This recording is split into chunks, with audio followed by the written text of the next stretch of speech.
All right, True and Blue today, man. We got the good coffee. Oh, alrighty. Now it's recording. It's recording, my friend. All right, beautiful. So this is not an episode. This is not an episode, not your average Joe. No, this is going to be a movie review for The Flash. I'm wearing red to honor it. You? Fun fact, I think I wore this to the premiere. So. Oh, cool. That's how that works. Got a little bit of memorabilia from both ends. The Flash movie, man. Wow. A lot to tackle, a lot to talk about, and Oh, you're right about the halls. I shouldn't have ate a halls before drinking that black. No, that wasn't. Sorry, but yeah, no, we have a lot to talk about today. A lot of mixed reviews, I guess you can say. A lot of mixed reviews going in. Just to preface this to go into it, the amount of people who talked about this movie before us seeing it said this was the best superhero movie of all time. I don't like being lied to. Yeah. Number one. So I think we should just go into what we heard previously before going in. I'll put up quotes too. Tom Cruise said it was one of the best movies he's ever seen in his life. And he contacted Andy, the director, to say how much he liked it and praised it, basically. I think Stephen King said it was an immaculate movie as well. They're getting paid off now. They have to be getting paid sometimes. Okay, so this is why I knew before even seeing this movie that Tom Cruise, this was all part of a publicity stunt. Ready? Yeah. Tom Cruise wasn't even in the movie. And yet he's saying it's the best movie he's ever seen of all time after all he's done. No offense to Tom Cruise, but, you know, if I was Tom Cruise doing all that he does in his action films, Mission Impossible, you know, you're telling me that The Flash was the best movie he's ever seen?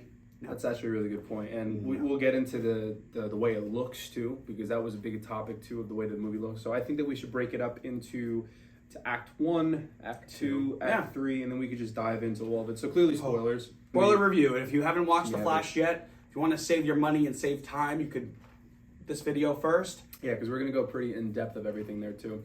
So the story starts off with I really did like that scene with Batfleck being back as well. So there's a scene of him calling Barry because Barry's online to get like food or something like that. Because I like that one aspect of the movie too, because they show that he has this like watch that tracks his calories, and because he burns so many calories so quick of running, he needs to be consistently eating. It's a very comic accurate thing. Alfred in the movie, you know, he looks so different. Looks old. Jeremy, his name is Jeremy. I want to see if you get it. Not Brenner. Hammer. No. Jennifer. For clothes. Oh. You got it, yeah. Jeremy, Linen. No, Irons. Okay. Irons. Alfred calls him up and he's saying that Bruce needs him. Yeah. And he has to run all the way to Gotham. I thought the running scenes were really, really cool. The way that they view it running. And Barry runs, and we're going to get into like the first really questionable scene in the movie. You know exactly what I'm talking about, too. Oh, do I ever. He's basically like a janitor. He says like, oh, well, I understand I'm the Justice League's janitor and I'm cleaning up after everybody, but why does it have to be like this? So the foundation of this building that he's trying to save decides to topple forward, and everything. You said something too in the movie theater where it reminded you of the scene in Spider-Man 3 with Gwen Stacy. Almost identical. Yes. Where it instantly took me back to that moment where, like, what's that thing in my shot? And it's just like a slow, like, silence. You see the building fall forward and everything. And there's it's a meme right now too, because people have seen this movie and everything. The Flash has to save this maternity ward of all babies, which is really ironic. So Flash runs up there and he's basically in supersonic speed. Everything's in slow motion and everything. He puts a baby in a microwave and tries to make sure they don't fall, and he throws them all on a gurney and saves the lady, and she's like screaming and everything, and then he takes the baby out of the microwave. Yeah, so I guess like he put the baby in the microwave. That obviously wasn't on, it was falling, because the thing with Flash is that, you know, he can, in slow motion, it's happening in like a nanosecond, but like in slow motion, you're seeing everything that he's doing in that nanosecond. Yeah. So the scene where he like literally, there's a bunch of, before the babies actually fall off, like in abyss almost, okay, you're thinking to yourself, oh, Flash is going to get up there, no problem. But basically, Alfred sends him down below to pick up the wires before it could touch the... he did that too. Yeah. So he's down there doing that. Then you're seeing like this, you know, point B of a plot. All these babies start to just fly down. And then they all literally start falling off the building. Like, they start falling out of the building. And me and Nick are just like, oh my God, they're okay. The entire audience too was like, what are we watching? And like, Justin, this CG. Oh. Do you know what somebody compared it to? You ever What? see that sequel to The Mask? But it was Yeah, Son Son of the Mask. Yeah, with Jamie Kennedy. with Yeah. the baby dancing. Yeah. That's what it looks like. Oh. Oh no. Okay, that's accurate. Honestly, I would say that maybe that I know what you're talking about. What scene you're talking about? You know exactly. Yeah. I think it's actually a little bit more better than what we got in the Flash. in the Flash, You really think? or it's equivalent. Well, before we But- go into the more acts and everything, the director of this movie did come out and he said that the CGI is supposed to be bad. Yeah. Awful way. Awful Yeah. way to That's do equivalent that. to someone No. saying, "Oh yeah, like the theatrical cut of this movie, it's so, but my cut when you see it in 6 months from now, it'll be a little bit It's more like a fleshed out." cop-out. Yes, it's copping out because Yeah. you're acknowledging something like, "Oh yeah, like it's supposed to be that way." Mhm. Like you could, it's supposed to be that. We know we're acknowledging it. No, As far as the movie. everything, How much was the movie made for? I think we're a little over $200 million. We could talk about Ben Affleck Ah yes, because I really did like that scene with the chasing and everything. We'll get to the end of the scene where we could talk about something that like kind of felt reminiscent of something So- that good. the way that I view Ben Affleck in this movie, and I understand now after watching the full length of the time that he was in it. Mhm. Unfortunately, if you're a Ben Affleck fan, he's in it for like 10 minutes.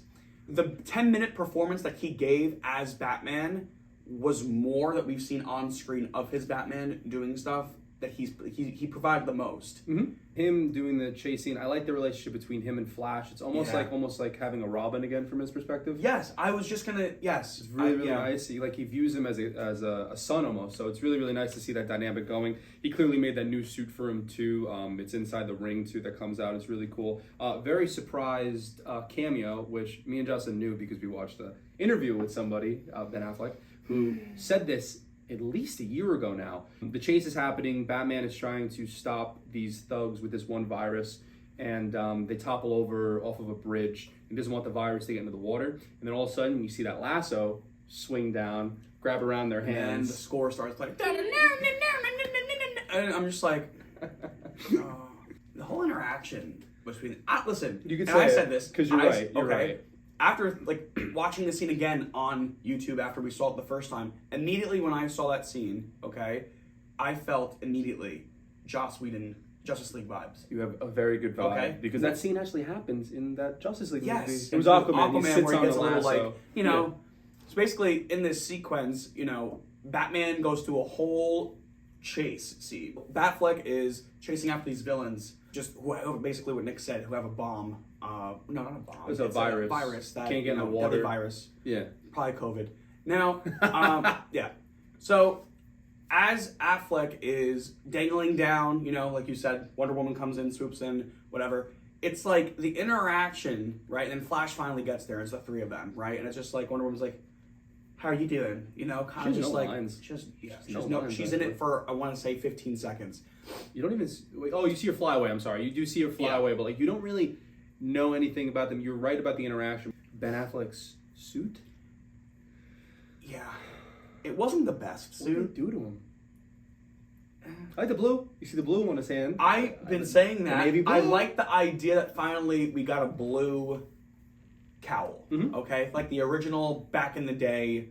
You know, In a lot of comics, he does see that tint of blue on himself, Yeah. like in the Hush storyline and everything. I do like that. I think it's a really cool one. If they do Brave and the Bold in the future, I hope we see like a version of that. I So that agree. would be really, really cool. As far as that is, so the entire Act 1 is basically him solidified into the Justice League. We even see a Superman cameo, too. yes, That was another thing. Henry Cavill. The back of his head.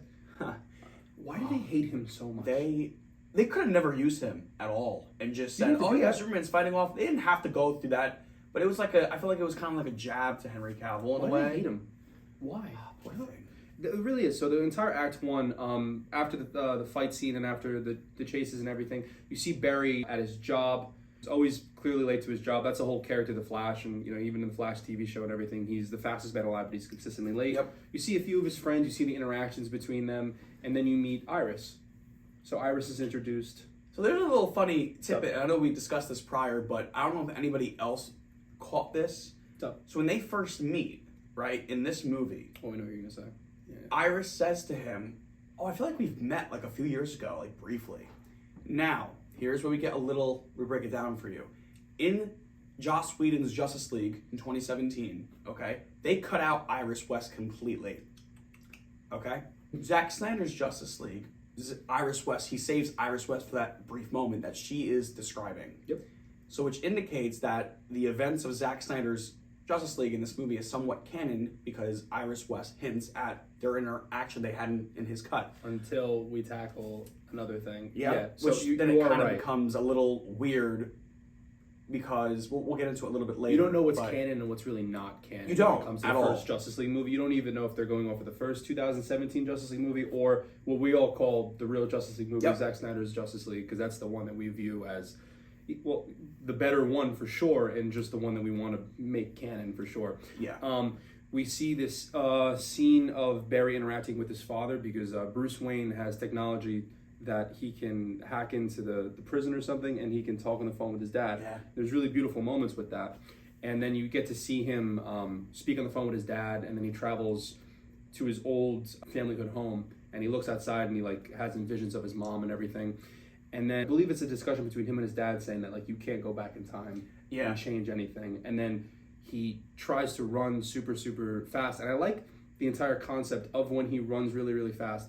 It almost puts him in this ball that runs really, really, really quick. And then there's like this, I forgot the name of it, but somebody named it before. It's like a coliseum around him of all time around him where it's almost sees like the sands of time are basically going back and forth. And he's protected in the bubble because he's running really, really quick. And you see, I think you see Bruce and Diana. So he's like going back into the day, and then he sticks his head out, and then he could say like, oh wow, I could travel back in time to do this. So he basically, this is where we were talking about the whole Iris West thing too. Now, in this Flash movie, he then discovers that he can travel back far beyond a couple seconds, give or take, right? Yeah. In Zack Snyder's version of Justice League, This is where it becomes an issue. he already does that. He actually does make not a branch reality. We'll get into the way that they view time travel in this movie, because every time traveling movie views it differently. When we're talking about Back to the Future or Endgame, any type of movie involving time travel, they have a different spin on it too. Which is really interesting. It's very interesting because I never look at it quite that way. MCU, the way the MCU's time travel with the whole variants, branch realities, etc. That's not the DC at all. It's and you really get that fleshed out and description in this movie too. I do like this idea. It's something different. It's something new. Yeah. It's intricate and the stakes are a lot more higher, in my opinion. A lot of people are talking about Ben Affleck's last scene in the movie too, because his last scene is interaction between him and Barry. People were just like, oh, I really don't like that scene that he went off on. You know, I wish there was a little bit more. I thought that there was a lot of heart around it. I thought it was really beautiful because basically he sits down with him and Barry Allen is like, listen, Bruce, I can go back in time and I could change everything. I could change the fate of my parents. I could save my parents. I could even save your parents. And like, I don't know, I got kind of emotional looking at Ben's face because he's just like, it's an older guy. He's been through so much and he's like, listen, take it from an older guy. Don't let your tragedy define you. Don't be me. And then he's like, but like, I idolize you. You're Batman. Like, you became something cool. And then he's like, but I'm alone. Isn't that beautiful? It is beautiful because I feel like finally Ben Affleck's final performance as Batman, I can now understand when he met in the press and he said, I really finally, even though it's funny because it's his last time playing him, I finally learned how to play the character of Bruce and Batman correct this time. Like, my own way of doing it. And then he's like, oh, do you want to get something to eat? And he's like, maybe another time. And then you never see him again. Yeah.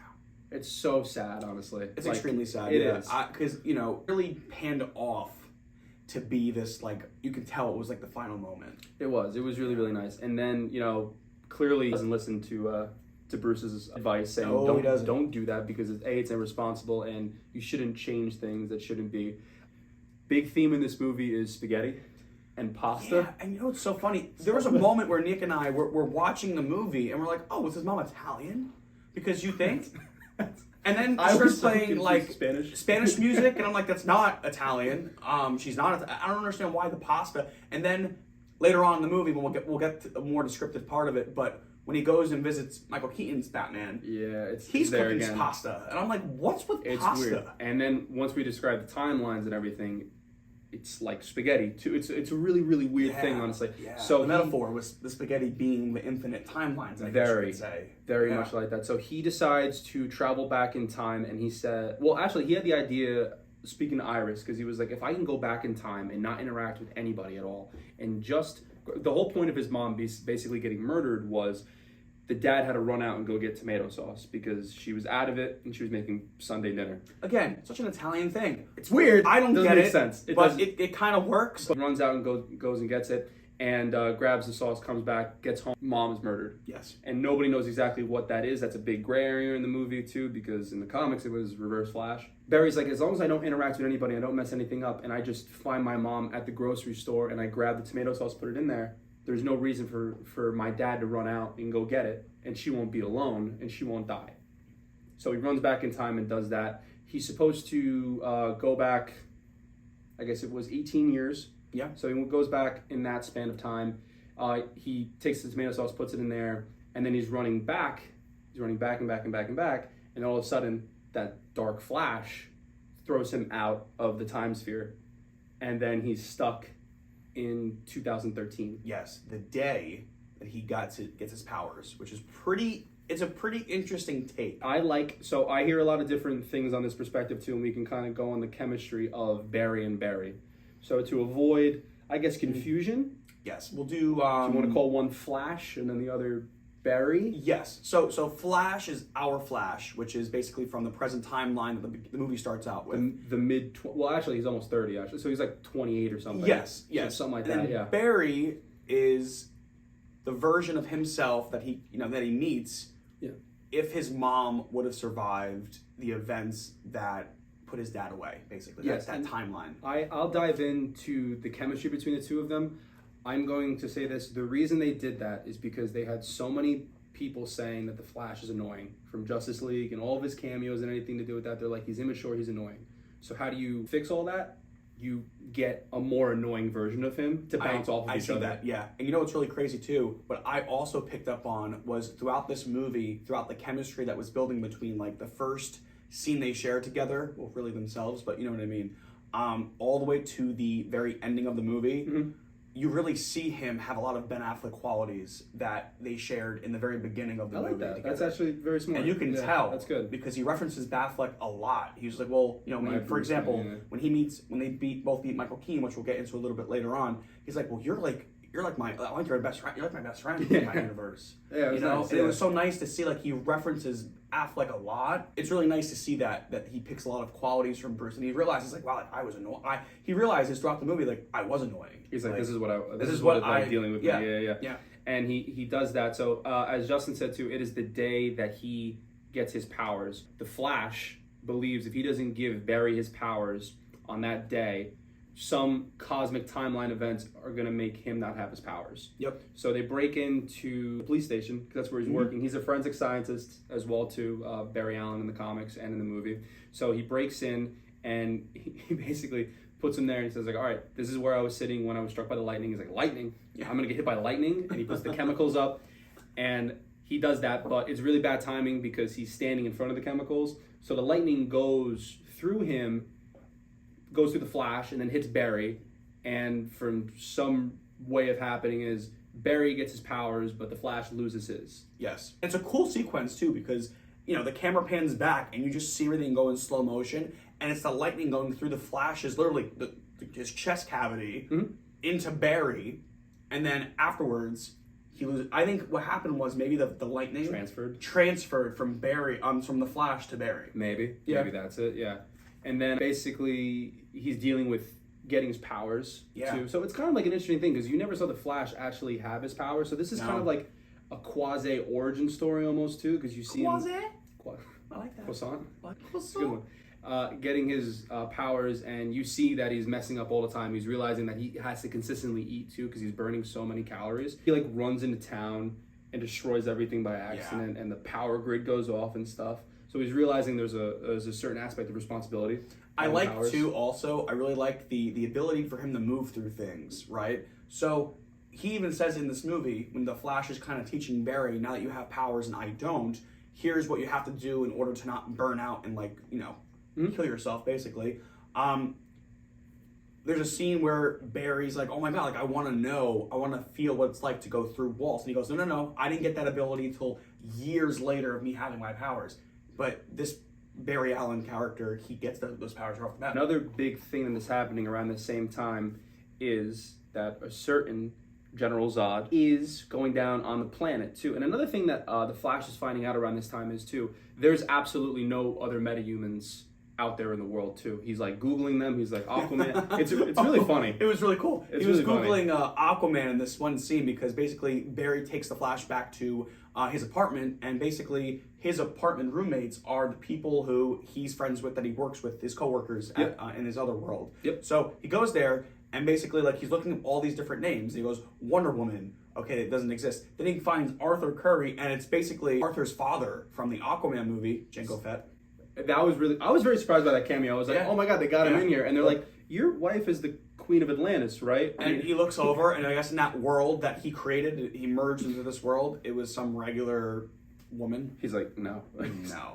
He's like, well, you have a son named Arthur, right? He's like, I have no kids. I have no kids. Yeah. So he's Wonder Woman. He's just like, well, there's no Justice League. There's no one to defend us and everything. Then he sees on the news that General Zod is there looking for a Kryptonian. Which indicates to the Flash, okay, wait, there is a Kryptonian in this world that I created now. Mm-hmm. We gotta find him. We gotta find it. Yes. And he thinks that it is Superman. And he's like, we have to go find Superman. Yes. And he's like, the only other idea that I have is trying to find Bruce Wayne or some version of him out there too. So they go to Bruce Wayne's house, and it is the same. I think it is actually the original house that they used in the 80s. In the original Keaton universe. I remember when they walk in and I see the it's like a checkered floor. It was a scene with him and Vicky Vale and with the reporter guy, and I was like, oh my god, that's the same like armory area. To a T. I remember. Beautiful. Yeah. I was like, it was nice. Wow, it is. And they're like skulking around looking and everything. And there was a really aggressive action scene with Micheal Keaton, very old, long hair, and the beard and everything, come out of like a cupboard and just start beating up the Flash character. But Barry has his power, so he's like avoiding everything. That was a funny scene. You want to hear a crazy? I didn't tell you this yet, but I wanted to save it for this.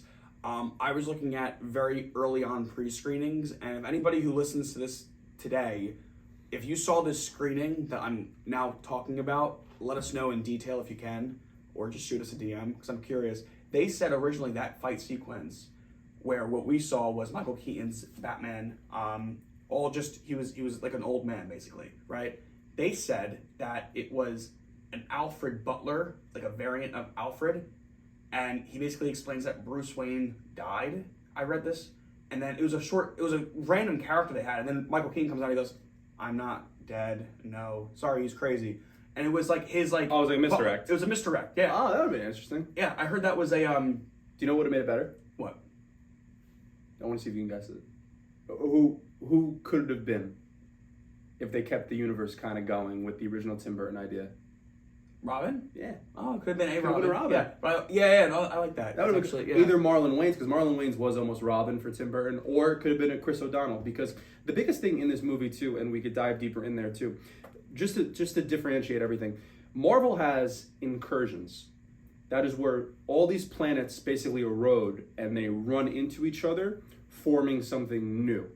DC has something different called Convergence, where similar things are happening, where the way that Micheal Keaton describes the timeline is when they sit down afterwards, after the fight scene and everything. This is why spaghetti is so big in there. He's saying that the Marvel universe in Endgame, where time is all branches, basically. Yes. Theirs are not like that. So if you go back in time and change something, your future is changed, yes, but also the past is completely distorted and changed as well, causing a bunch of different things from different multiverses all to mash into each other. Hence why, we'll get into Supergirl, that's why Supergirl is in this movie, and Micheal Keaton's Batman. So that's why these things are basically all roding together and running into each other, is because that's the way that they view convergence in the DC universe. It's pretty neat too, because it makes, like I said a little bit earlier, it makes the stakes quite higher. This movie, which we'll get into now, is the Infinite Ends. Basically, yeah. Which is pretty neat. And when we wrap up at the end too, because this is where I think the first act really does end, and now the second act is... Now we're going into Act 2. Yeah, it's basically him with Micheal Keaton and everything, trying to convey to him that he needs his help. That starts to happen, but Micheal Keaton's basically like, you don't need me and everything, and that's when you touched on before. He's like, well, no, we need a Batman. Batman is our strategist. He's our leader, basically. Like we need him. And he's like, pass, basically. Yeah. And then he decides to go into the sewer hole where the Batcave is. I think this is my favorite Batcave ever because it looks like the animated series one. Yeah. It is beautiful. It's a little bit different than his original one. It's like an actual cave. It's a real cave. Actual cave. You see his bat plane like descending down. It's beautiful, and you see his car on the one pillar, and then you see his bat computer on the side, and then you see the army of suits that he walks into. Beautiful scene too. Which indicates too that there was so much more that happened off screen in between all 4 Batman movies. He's got like a scuba suit. He's got and again that beautiful suit of it's like gray, and you have the emblem of the bat, and it's the blue costume with the big ears. Yep, that's a beautiful suit. I'd love to see that live action and him in it. But eventually he basically has a kind of a heart to heart, but over like him spying on him basically, and he's like, listen, like I know my Bruce lost his parents, and we kind of connected on that on a basis too, because I did lose my parents both in one day basically. My dad was sent to prison and my mom was murdered, and it kind of like tugs at his heart. There's a nice scene when he sees a mural of his parents and he touches it. And then he opens up the freaking, then it's everything. Then he changes his mind. He's like, you know what, I'm going to help out. And all right, we'll get this Superman, and then you're on your own basically. So then they get in the bat jet and they go to Russia. And again, the big thing to remember during this entire scene is the Flash has no powers. Barry is wearing his suit. Basically, because Barry, now that he has the powers, the Flash basically gives him the suit that he would be wearing, saying like, you're gonna frizz up, you got to make sure that it's guidance. Being that he has no powers at this point in time in the film, and he's guiding still young Barry to take on those powers, while Batman now is in the picture guiding them. It's like now he's just basically the voice. He's like basically the Oracle to Barry. Kind of, basically. So they're in Russia. They're breaking in because they think they can find Clark. Basically, they think they can find Kal-El because he hacked into the Bat computers and found out that there was something that did land about 30 years ago somewhere, and the government took it immediately, which is right at the Flashpoint. Too. That's why they do. But in Flashpoint in the comic book series, it is Kal-El. But in this illustration, they break in and they hack into everything and they find a girl, and that girl is Kara Zor-El, which is basically Superman's cousin. She's sent to kind of like protect him and look after him almost. And also, when Krypton did explode, she was like older than Kal-El, but it took her longer to get to Earth than he did. Yeah, so it's like weird. So that's like her younger cousin, but he's older because he's like in his mid-30s. Right, they aged at different, I guess, time. And she's like in her early 20s. It's kind of weird. That's the aspect of it too. But again, they're not just going to leave her there. They take her and run out. There's a pretty cool action scene in the snow outside of her first getting the sun. Yeah, that's really, really cool. Batman, how do you like Batman, Micheal Keaton? I really like the way that he moved in the suit. I feel like, back when 89, whenever that movie came out, the first Batman, it was all practical. There was no really CGI to, but in this movie, it was nice to see him move again in the suit. And yes, it was a lot of this. He is, he's like an aggressive fighter too. It's almost like they looked at Ben Affleck fighting in that warehouse scene in Batman vs Superman, and they copied a lot of that because it's a lot of aggressive hand-to-hand combat and stuff, which is fantastic. He was really, really cool in there. Batman's always cool, no matter what, honestly. Batman is probably one of the coolest things in these movies. And they escape and they go back to the Batcave, get Supergirl the suit. She goes in the sun. They have that entire scene too. And then the Flash goes to Bruce Wayne, Micheal Keaton's character, is like, listen, I have to get my powers back. We don't stand a chance if I don't have my powers back, and we have to fight Zod and make sure none of this happens. He gets struck with lightning. Pretty sad scene because he's dying. Yeah, he gets after the he first doesn't time. In this version of what he's trying to do to replicate what he originally got done to him. It holds a very, very there's wear and tear on him, not like how it did the first time. Which did happen in Flashpoint too, because the first time they tried to get his powers back, he was zapped, and actually it was way more gruesome too, because he actually goes all on fire. Oh my god! And if you ever look at the comic, he looks like Deadpool almost.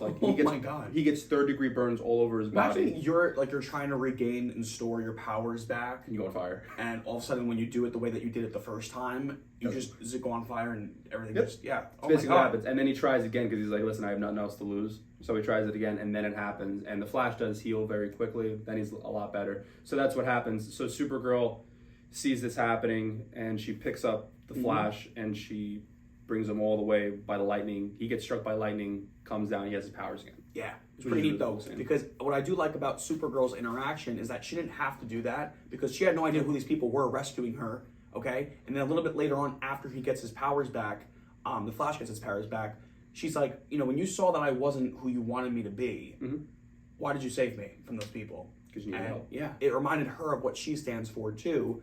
Only thing I wish they touched on a little bit more is that was she Supergirl in that universe until she got where did the suit come into play? Like, so this was an amalgamation of a few different ones. Her design is strictly from this one Injustice comic book series where Clark basically is in a dreamland in the comics and pretends like he has a life. If you look up a comic book series and you look at the character, the way that she looks and is drawn, it looks identical to this. But that's Clark's daughter from Lois, basically, and her name is like Laura something. Laura. You saw the post. I saw a little bit of it. Yeah. Okay, I get it because I was kind of confused. Maybe I missed it while watching it. So we've only seen it for one time now. Yeah. We'll probably watch it a couple more times to get a little bit more. We're retaining a lot of it though. Honestly, yeah, we're kind of doing beat for beat right now. We are. I was kind of confused when she basically put the suit on and she had the suit already with her. I'm like, oh, did she like crash land with that suit? Kind of. Okay. Yeah, because I guess Clark did have that suit, but it was in storage for a while, so I guess it's kind of the same thing. They found it. It is kind of like, because when they're taking her out of prison, they literally find it right in the side, and they're like, okay, like they let I don't know. It's kind of lazy. Yeah, it was kind of lazy in my opinion too. And then she even asked. It was kind of like a quiz question when they were talking about this moment. She was kind of just like, "What does this S mean?" And he's like, Supergirl? Barry's he's a funny. He's just kind of like And then it's like a cat. It's like literally like a cat. He's like a cat every 2 seconds. And then the Flash is like hope, basically. Stands for hope. So it's basically like, okay, well, she understands now, like, okay, whatever you're telling me about your Superman, etc., your universe, this is all real, and we have to kind of work together to fight Zod. So that was like a defined moment in the movie where they all kind of come together and they go after Zod together. Yep, and then Barry has to make his own suit because he gives his suit back to the Flash. Yes. And that's which is cool. why, it's so crazy. While leading up to that moment, I didn't think I completely forgot about when they first started to promote that they were filming the Flash movie. The first, I think, promotional photo they used was the Batman Micheal Keaton suit with the spray painted on Flash symbol. And me and Nick were kind of just like, I remember that. Well, people were pissed too. They're like, what is this? They're like, what is this? Why is this? There's a really funny scene where like he tries to look over to the Flash and he can't move his neck. And you see the mask move, and then he just rips the side of it off. Yeah. It's really funny, like, because you have to make fun of, like, he couldn't move his head in the 80s Batman, so they did that scene. Yeah. So they're basically all ready to go fight General Zod. General Zod is barely in this movie, really. Michael Shannon has talked about this, too, and he's like, I really didn't want to do it. Didn't he film for, like, a week or two? Like, he wasn't even on set for that long of this movie. I'm sorry, he said it wasn't fulfilling as an actor. That's what he said. I was like, well, yeah, I guess. He also repeated a lot of the same dialogue for Man of Steel. Like it was We've come for you. It was really all the same until the ending where they obviously face off with Zod. That was all new dialogue because they're new characters.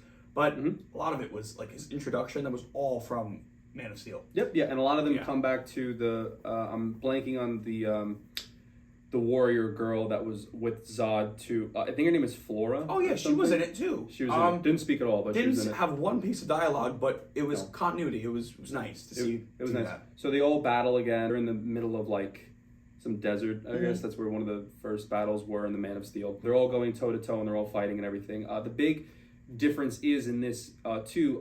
Kal-El was actually killed by Zod when he was a baby, and apparently the Kodaks, which was in Man of Steel, which is the thing that could like rebuild Krypton, was never in Kal-El. It's actually in Kara. So it's like a little, I don't know if you picked up on that. I did. No, I did. When Zod told Supergirl this, he was like, we killed her. We killed the baby, Kal-El, because I think he just felt like it, honestly. Yeah. Like, it was just like, well, he didn't have the Kodaks, but like, I'm gonna still get a kill. Yeah, they all go into battle, and they're all doing their own things. The Barrys together are good. I do like that dynamic between the two of them. You know what's crazy? I really forgot throughout the movie that they were the same the same actor playing dual roles. I can understand what people were saying when they were seeing early screenings of it, saying, Ezra Miller makes you really forget about what's going on in reality right now with him. That's correct, yeah. Because his performance with himself, it was really solid to me. I liked it. The Barry characters were really, really good together. Them flowing off of each other was great. Batman in the scene. So I guess we can go into Act 3 now. I guess we're going to Act 3. I guess, yeah. So Act 3 is going to be, so prefacing this, we have a Flash that knows loss. He did not have a privileged life. He had a very tough life, and he understands basically in this scene that we talk about in, you know, the third act and everything, that you have to let things go. Yeah. I think it's a beautiful message and everything. But we also have a younger version of him who has had a privileged life. He had his parents his entire life, taking care of him, doing all this stuff. I think even paying for that apartment he lived in. Yeah. Like a very privileged person. So, you know, all that stuff happening too. So him trying to let go of something and just let something die, it's probably not in his head because he's had everything. So that thing. There's a scene of, I think, does Kara die first? Does Batman die first or Kara does? I think the way that it's positioned, and this is what I took from it, I think they both die at the same time, but in separate like parts of the battlefield. And, okay, I'm gonna make fun of this because Batman is like, I'm going down, but I'm not going alone. And like he's like, Bruce, it's shielded. It's no, shielded. Bruce, and then you see Flash like, Bruce, no, and it's like following the craft that Batman was going down in, and just completely, you know, explodes in an explosion. Yeah, and then you see Zod stab Kara Zor-El at the same time. So it's happening time, simultaneously at the same time. Mm-hmm. Yeah. So and then the two Barrys are like, oh no, we got to go back and fix this, and they do that, and they try it again, and there's like, no, Bruce, don't do what you did last time. Basically, it's like, what? It's like, no, don't slam into it. It's protected. He's like, copy, and then he turns around, and then he's able to survive for that split second now, and they try to help out Kara and everything. Yeah. And then we're realizing that they still both bite the bullet in a different way. I think Batman is almost beaten to death by that bigger guy. Yes, as he's in the air, the bigger guy in his craft jumps onto Batman's aircraft, I believe, and like rips him out, and like, you know, then Batman goes, you know, flying down, and then like they're fighting on the battlefield, and I think he like really gives it to Batman. Yeah. And he dies, I guess, of internal injuries. Mm-hmm. Yeah. You see him die that way, and he dies in the Flash's arms.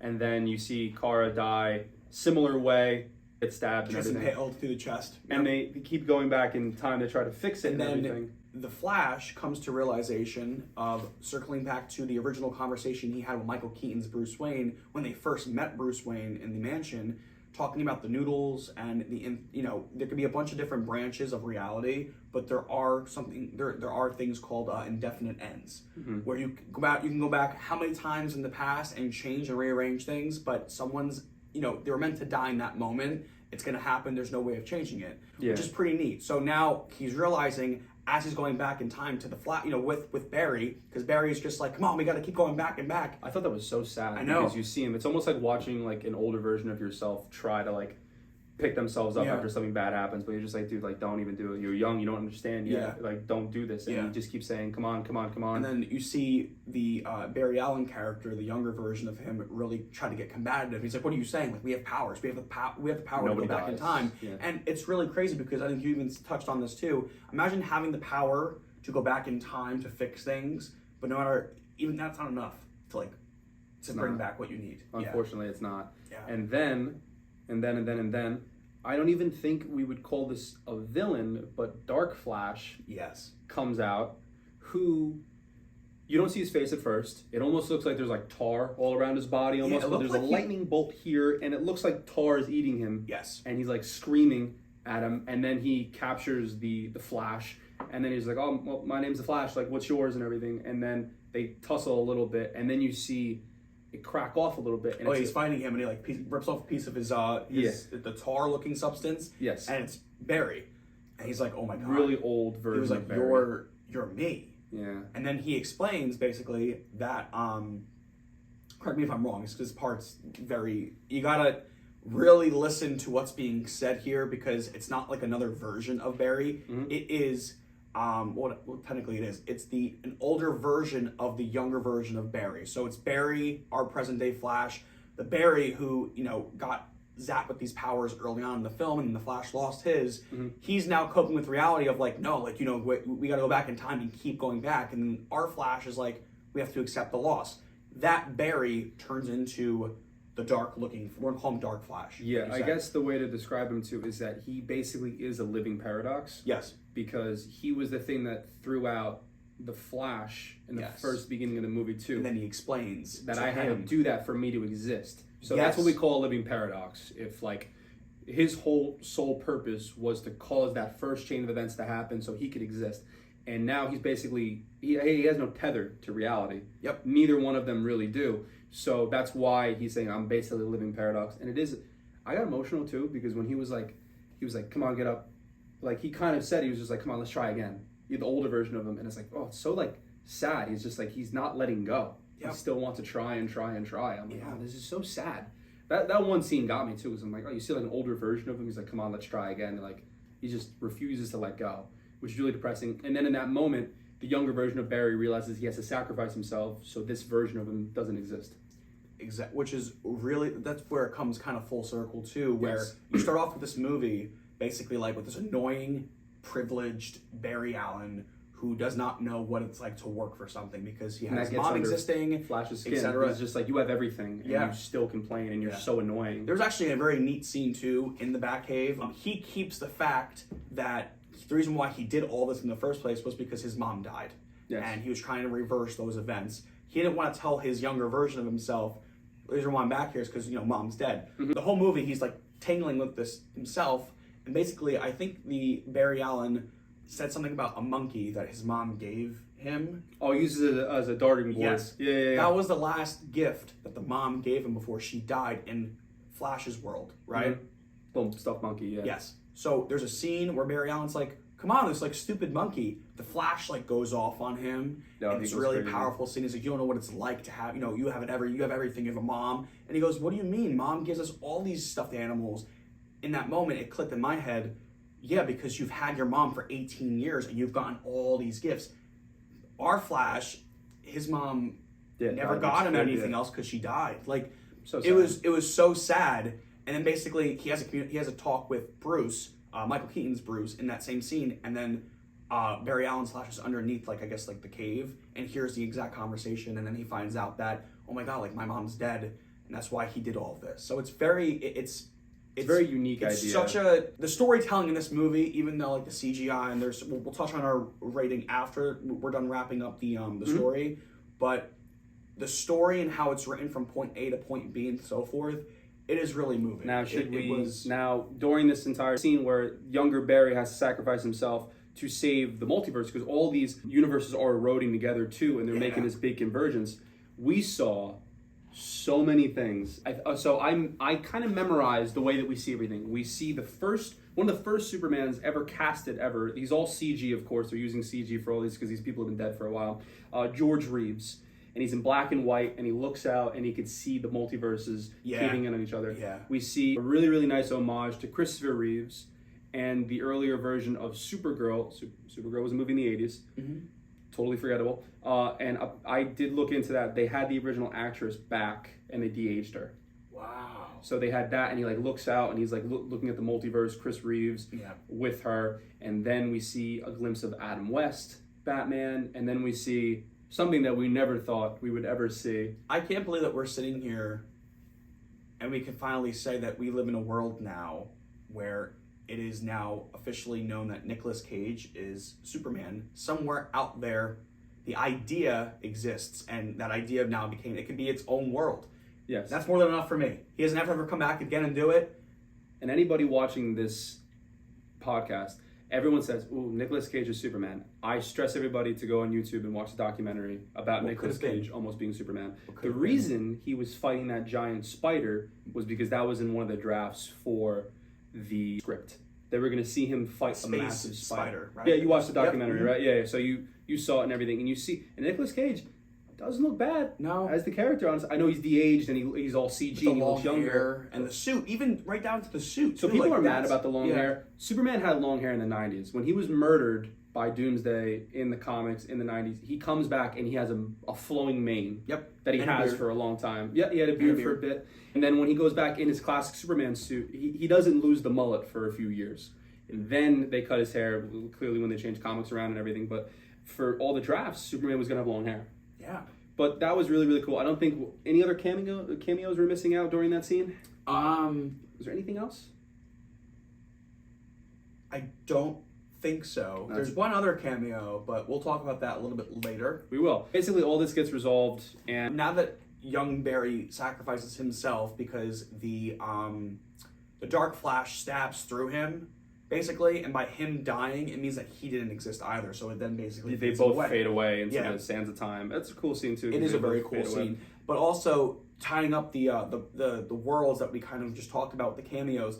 Each of those cameos are acknowledging there's a rip in their timeline or in their world, and they're seeing all these events happen. And basically, from the camera pans out, their worlds are now clashing in to the bubble that Flash and all this is breaking down in. All the multiverses. Yeah, so all the multiverses are breaking down now, and then after the Dark Reverse Flash dies, that paradox dies. It then all gets taken out together. So everyone goes back to living in their multiversal world.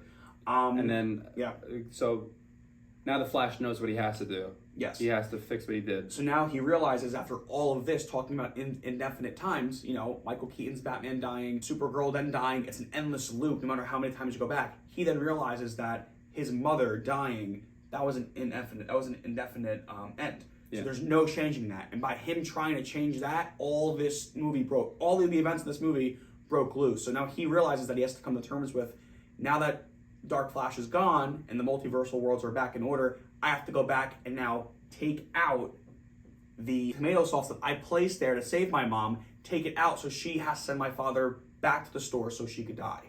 And now coming to terms with that moment, because he goes back in time to the moment where he sees himself placing it in the heart. Don't forget the tomato sauce, and then he sees that happening. But he gives himself one last gift, and he basically kind of says goodbye to his mom, or really just hi at first too. And it's like, that's a real, say what you want about Ezra Miller and say what everything happened with them in real life.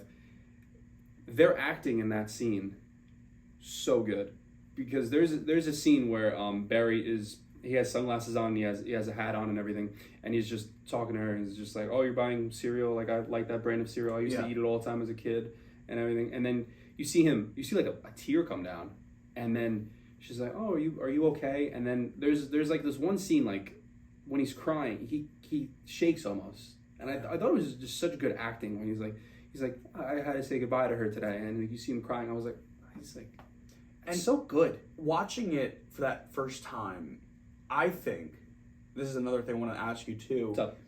Do you think she knew, like a mother's instinct, like she knew, whether she, like it's like a deja vu feeling, like you don't know, but I feel like in that moment, which is why she was like, do you want a hug?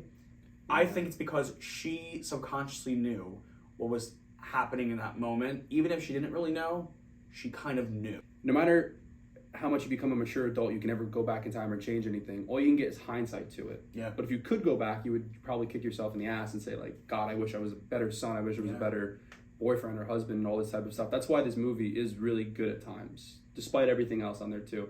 So as you were saying with him taking out the tomato sauce and doing all that again. Another big topic of the movie too is that his father's trial is going on. Yes. They're trying to uncover footage of, the 20-year-old footage of him. Remember not looking up? He has the hat on, and they're just like, if he looks up, we can spot that he wasn't there at the time she was murdered. So that's another thing that Flash does back in the time. And again, because early on in this movie, going back to what Ben Affleck's Bruce Wayne had said to him, he goes, you can't change anything by you. If someone sees you in the past, it then creates this whole wormhole. So it's a good segue. It's a great segue, because what happens is Flash then goes back into the past to fix all this up. At his father again to look up at something. The father didn't really see him, so it doesn't make an occurrence. So it's kind of like a gray area as far as that goes. So it's a safe area. But it could have caused this one thing we'll talk about very soon to happen. Oh. So his dad is basically found innocent. Yeah, Justin. I have a bone to pick with you. So his father is found innocent, and the trial is happening and everything, and everyone's really, really happy, yada yada. And then he's going outside, and he gets a call from Bruce Wayne. And on the phone. He's like, Bruce, I'm so happy. Yeah. Camera pans down the phone and says Bruce Wayne. It's Bruce Wayne calling him. And then, you have... And I know, and listen, I know what Ben Affleck sounds like. I know what he sounds like. Oh, yeah. Answers the phone and is like, hey, Bear. I'm like, that's not Ben Affleck at first. And then he's just like, oh God, I'm so happy to hear your voice and everything. He's like, oh, don't worry, I'm going to see you in a second. I'm around the corner. And you see him whip around all these, because Bruce Wayne is a very famous person in DC. You see all the camera footage, people running up, they're like, Bruce, Bruce, Bruce, Bruce. You see his foot get out. You see the door open, stand up, and then it's George Clooney, a.k.a. BatNipples, is back. Can I just say for a second, for the longest time, my co-anchor has kept saying over and over again, I know it's George Clooney. I know it's George Clooney. Wouldn't it be funny if we saw George Clooney? Nick, wouldn't it be funny? Ha, well, you know what, Nick? Ha, ha. We're not going to got your wish. You know what? We're not going to see Val Kilmer with the sign because he can't speak. Hello, Barry. No, we're not going to see that, okay? We're going to see George Clooney. Now, here's the thing. And a lot of people don't know this, and I think we've explained this probably in earlier episodes. We may have touched on it briefly. Now, to get technical, a lot of people may be saying, like, oh my God, George Clooney, he was Batman. It's a variant of Bruce Wayne. Technically speaking, it's not. It's not. Yeah. Michael Keaton's Batman played Bruce Wayne in 2 movies.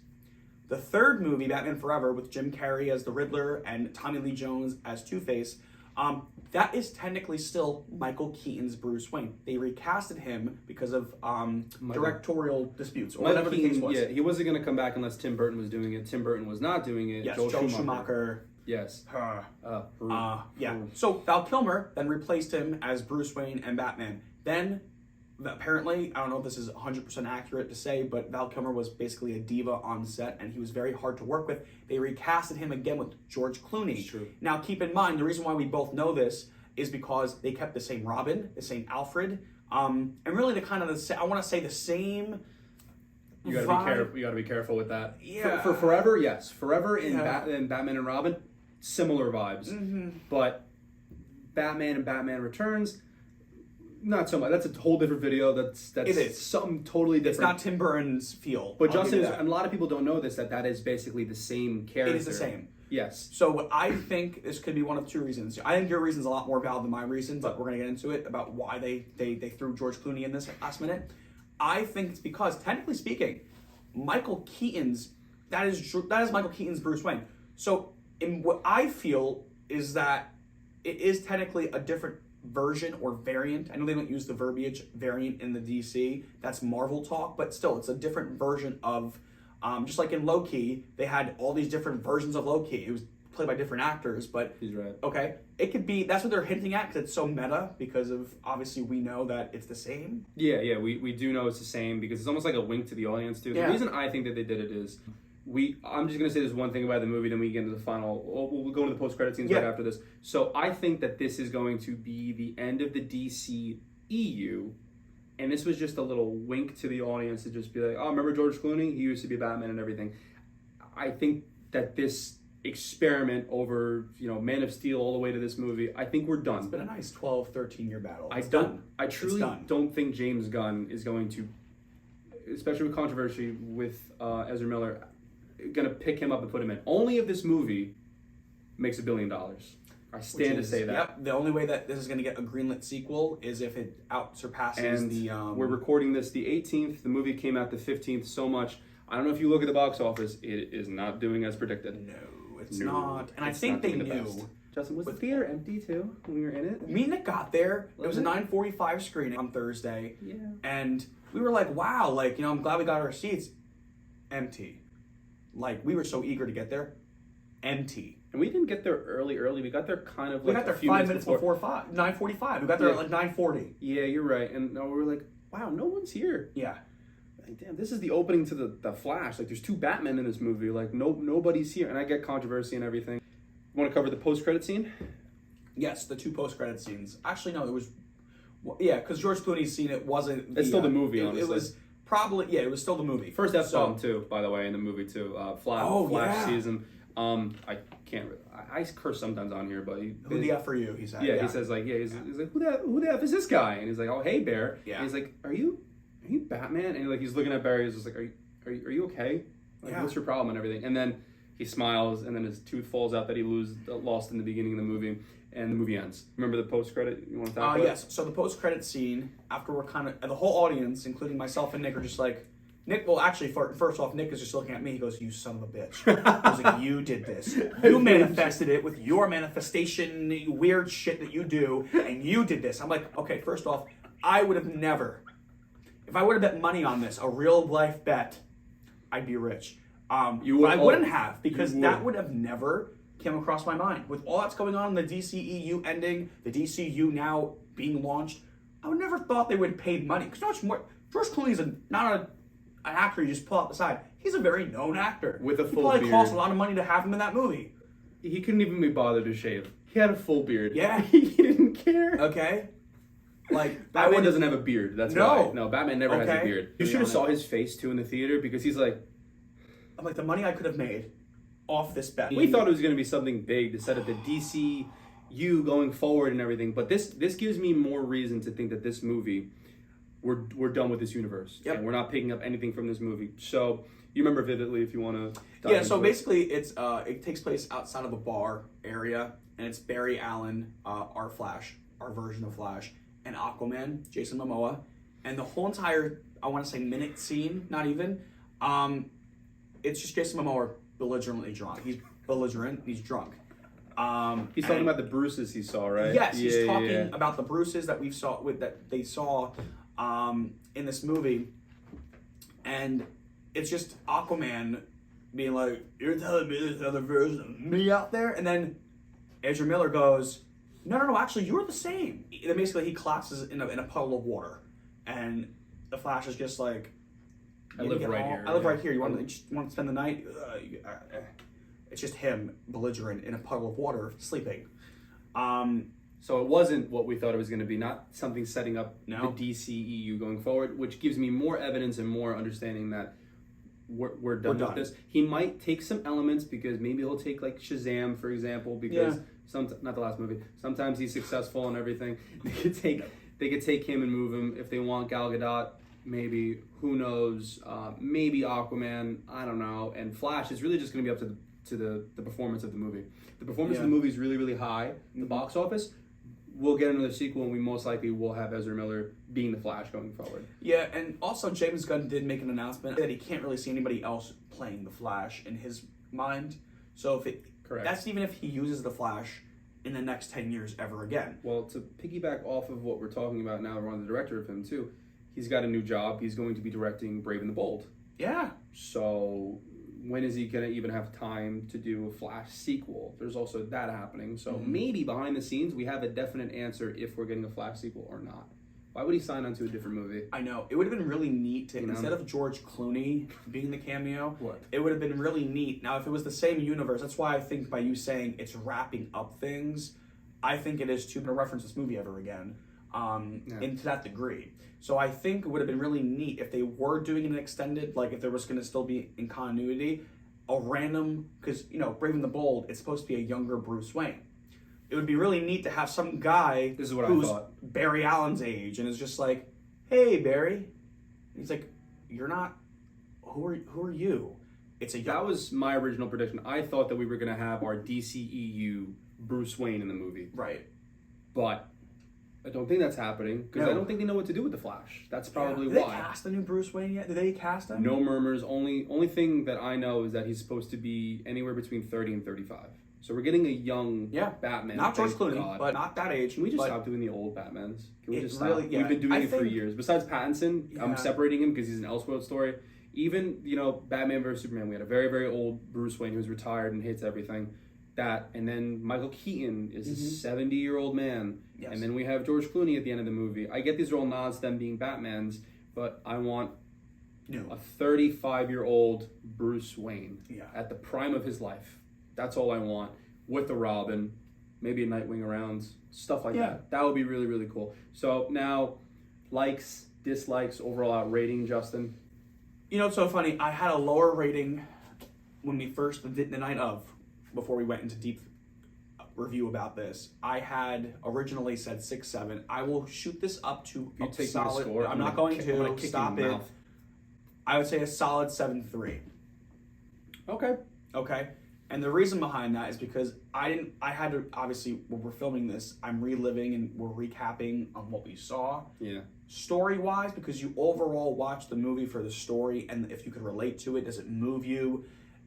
I agree with you on a lot of certain points. I believe it moved me in ways. I was kind of harsh about it because I was like, we waited, because I was looking at it from the perspective of we were so excited for years for this movie. How long have you been waiting to see this movie? How long? Oh man, this got announced that they were going to have a solo movie 2016. Okay? We've been waiting a long time for this. We're 25 years old, and there's little things we look forward to in life, okay? Like going to a movie. Entertainment. Little things are now big things to us. We look forward to that. The tone? Seeing that movie, the CGI, all that's going on surrounding the Flash, getting now used to, because, you know, as you get older in life, change is just weird for everybody. We have to now get accustomed to a new change. Will this change in the DCU? We have hope because it's James Gunn. Yeah. You know, that's where I was coming from, because I got out of that movie theater, I'm like, they show us George Clooney. They don't take us seriously. They're not taking the fans seriously. This is a big FU. But then hearing you talk about it, and it kind of got me to open up a little bit more and say, you know what? Maybe it's not a big FU. It's more of it's a nod. It's a little wink to you guys saying, ha, it's a funny joke. Yes, it was a time that George Clooney wore BatNipples, but it's now concluding, and we're going to have more stuff for you. So I'm being optimistic. I will give it a 7.3. 7.3. I think my original rating that I gave the movie was like a 7.1. It was 7.1. You said, yeah.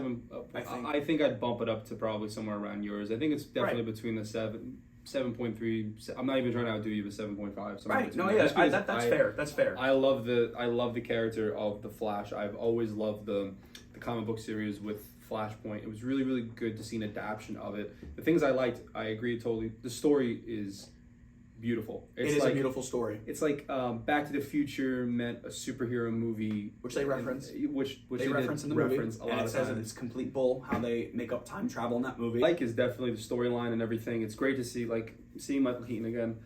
That was good. This is the last time we're ever going to see Ben Affleck as Batman too. Yeah. So that was a very, very nice thing. I mean, you could sit back and try to hate this movie. Definitely CG, definitely the way it looks, some of that kind of stuff. But I take away with saying I definitely watch this movie again. I would too. Yes. I definitely would too. I'd be open to seeing Ezra again as the Flash. I would too. I'd be fine, honestly. People who give A+ performances with an emotional character like that, it just shows that the person playing that character cares. I think, by them playing the Flash character for so long, you could actually tell a little bit more about how they viewed the character itself. You could tell that they really cared about the Flash character alone. You could even go back to early, you could really go back to early press screenings when they were doing Justice League, and even he cameo. Oh yeah, he did cameo in Batman v Superman when they were doing press for that.